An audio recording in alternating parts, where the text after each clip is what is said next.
کامیابی تو اوپر والا دیتا ہے.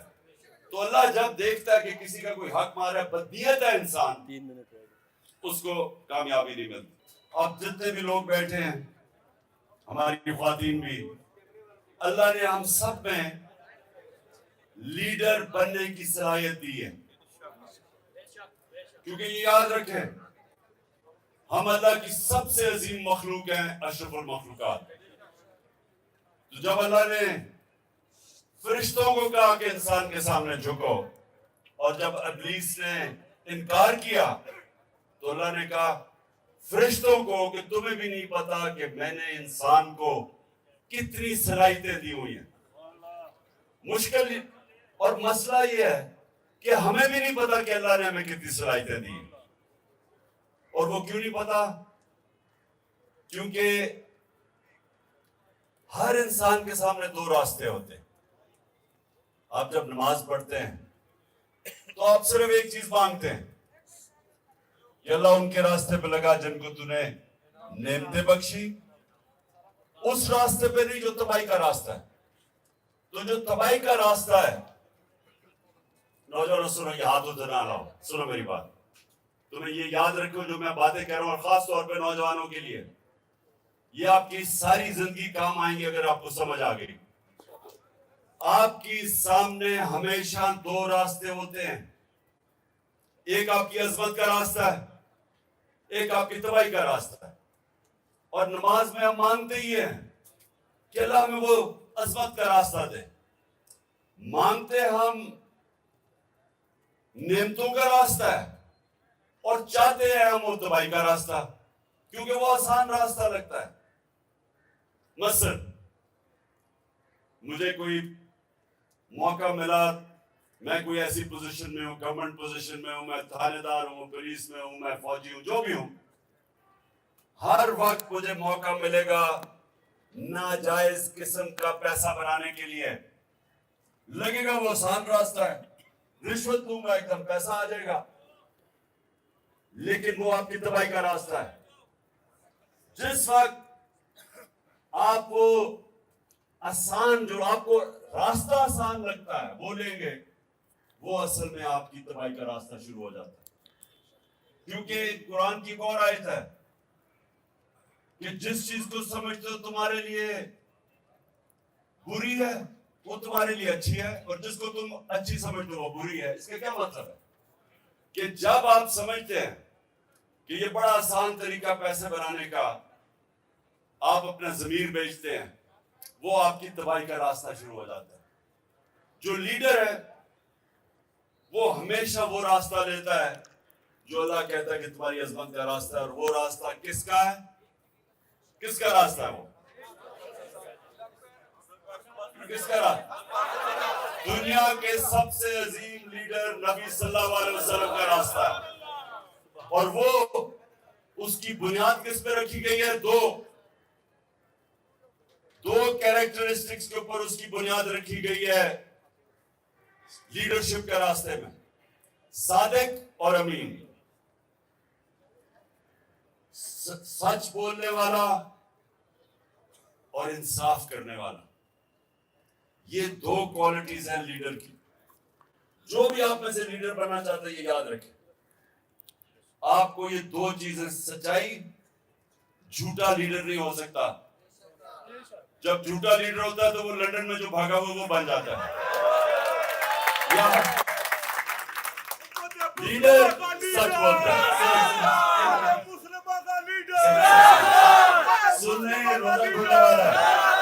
سنیں, میں نوجوانوں کے لیے کہہ رہا ہوں, یہ آپ کی ساری زندگی یہ میری باتیں یاد رکھنا.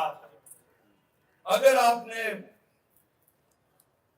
کی پرواز اوپر ہونی ہے, اقبال کا شاہین بننا ہے, جس کا بڑا نام ہوگا, جو اپنی فیملی کا بھی نام اٹھا دے گا, جو دنیا یاد کرے گی اس کو, وہ نبی صلی اللہ علیہ وسلم کے راستے پہ چلے گا. صادق اور امین, سچ بولنے والا. اور قرآن میں ہے کہ اگر اپنے ماں باپ ان کے خلاف, اپنے خلاف بھی اگر آپ کو انصاف کرنا پڑے, آپ انصاف کریں. اتنا زیادہ زور اللہ نے انصاف پہ دیا ہوا ہے. وہ لیڈرشپ کی, جب ایک لیڈر انصاف کرتا ہے اس کی عزت ہوتی ہے. اور لیڈر عزت کے بغیر لیڈر نہیں بنتا. تو یہ آپ نے باتیں یاد رکھنی ہیں. کئی دفعہ ہوتا ہے جی وہ میرا دوست کہہ رہا ہے تو چلے میں جھوٹ کا ساتھ دے دوں, میں سفارشی کسی کے لے لوں. جب آپ کسی کا مثلا آپ ٹیم سلیکشن میں سفارشی لے کے آتے ہیں تو آپ کسی کا حق مارتے ہیں. جب آپ حق مارتے ہیں اوپر والے کی برکت نہیں آتی, کیونکہ سارا کامیابی تو اوپر والا دیتا ہے. تو اللہ جب دیکھتا ہے کہ کسی کا کوئی حق مارا ہے, بدنیت ہے انسان, اس کو کامیابی نہیں ملتی. تو میں نے صرف آج آپ کو یہ کہنا تھا نوجوانوں کہ لیڈر دو چیزوں کے اوپر اس کی بنیاد رکھی جاتی ہے. صادق اور امین, سچا ہوتا ہے.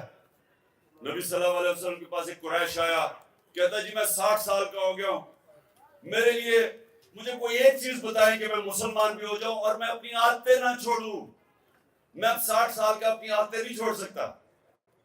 تو انہوں نے کہا اگر ایک چیز مسلمان ہونے کے لیے تو سچ بولو. سچ میں بڑی طاقت ہے, کیونکہ اللہ الحق ہے, اللہ سچ ہے. جب آپ سچ بولتے ہیں تو اللہ آپ کے ساتھ کھڑا ہو جاتا ہے, آپ کو وہ طاقت ملتی ہے. وہ کہتے ہیں کہ انگریزی میں کہ one moral man is an army, کہ ایک سچا انسان ایک فوج ہوتی ہے, کیونکہ اس کے پیچھے اللہ کی طاقت آ جاتی ہے. اور دوسرا یہ جو انصاف کرنا ہے, یہ یاد رکھیں کہ وہ ابن خلدون کا اس نے کہا کہ میرا تجزیہ ہے, بہت بڑا عالم تھا, کہتا میں نے جو سارا قرآن پڑھی ہے میرا تجزیہ یہ ہے کہ اللہ نے انسان کو زمین پہ بھیجا ہی ایک وجہ سے کہ انصاف کرو, میری زمین پہ انصاف کرو. یہ دو چیزیں یاد رکھیے نوجوانوں, ان دو چیزوں پہ کھڑے رہو, آپ کی معاشرے میں عزت بڑھنی شروع ہو جائے گی. گاؤں کے اندر ایک لوگوں کو پتہ چلے جی وہ آدمی ہے, جو بھی مسئلے ہوتے ہیں وہ ادھر پہنچ جاتے ہیں ان کے مسئلے حل کرنے کے, وہ سچا آدمی اور صادق اور امین ہے. سارے گاؤں اس کی عزت کرتی. نبی صلی اللہ علیہ وسلم کی نبوت سے پہلے سارے مکہ کے لوگ جانتے تھے کہ وہ صادق اور امین ہے. ابھی نبوت ہی ملی تھی, لیکن یہ خطاب تھا کہ وہ سچا اور ایماندار اور امانت دار آدمی. اس لیے یہ یاد رکھنا کہ دنیا میں اوپر جانا ہے. اچھا یہ سچ بولنا آسان نہیں ہے, مشکل ہوتا ہے, طاقتوں کا سامنا کرنا پڑتا ہے. آپ کے اوپر یہ جو گھر کے اوپر حملے ہو جاتے ہیں, ٹیئر گیس سیلنگ ہو جاتی ہے, لیکن یہ کوئی فکر نہیں, کیونکہ ہمارے نبی صلی اللہ علیہ وسلم نے بڑی مشکلوں کا سامنا کیا تھا. لیکن پھر ان کی جو آج عظمت ہے اسی ہے, ہم آج جان دینے کے لیے اس لیے تیار ہیں کہ ان کے کیریکٹر کی وجہ سے کہ وہ رائے حق پہ کھڑے رہے, اور آخر میں ساری دنیا ان کے ساتھ ہوگی. دعا کریں گے اور پھر انشاءاللہ روزہ کھولیں گے. دعا کریں, دعا روزے کا ٹائم, افطاری کا ٹائم قریب ہے. درود شریف پڑھ لیں. اللہم صلی علی محمد.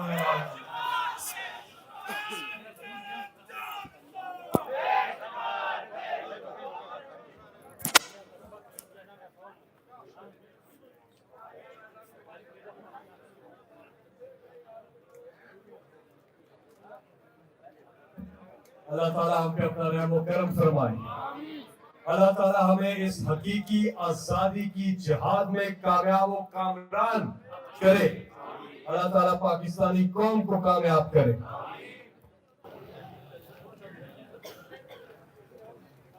اگر فطرانہ دینا ہو تو باش کھڑا ہوا ہے یا نواز کھڑے ہوئے ہیں, ان کو دے دینا.